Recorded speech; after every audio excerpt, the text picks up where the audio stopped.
ইতিমধ্যেই আপনারা অনেকেই জানতে পেরে গেছেন আমাদের ভিডিওর মাধ্যমে এবং নানান ভিডিওর মাধ্যমে যে হার্দিক পান্ডিয়া চোটের কারণে হয়তো এই ম্যাচ খেলবে না। যদি হার্দিক পান্ডিয়া না খেলে তাহলে তার পরিবর্তে কাকে আনতে পারে দল, সেটাই দেখার বিষয়।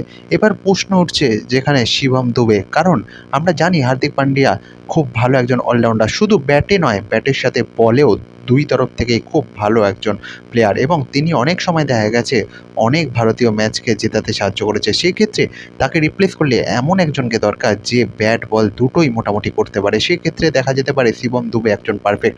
কথা হচ্ছে হয়তো শিবম দুবেকেই হয়তো রিপ্লেসমেন্ট হিসাবে আনা হতে পারে। যদিও এখনোভাবে অফিসিয়ালভাবে কোনো অ্যানাউন্সমেন্ট করা হয়নি, কিন্তু আন্দাজ করা যাচ্ছে এরকমটাই হয়তো ঘটতে চলেছে। তবে আপনাদের দর্শকদের মতামতটা কী সেটা অবশ্যই জানাতে ভুলবেন না। প্রথম আন্তর্জাতিক ম্যাচ হতে চলেছে ওডিআই ম্যাচ এবং সেই ম্যাচে কিন্তু ইতিমধ্যেই অনেক রদবদল দেখা যাচ্ছে। প্রথমে আমরা জানতে পেরেছিলাম যেখানে কিন্তু হার্দিক পান্ডিয়া ফিট বলে ঘোষণা করা হয়েছিল।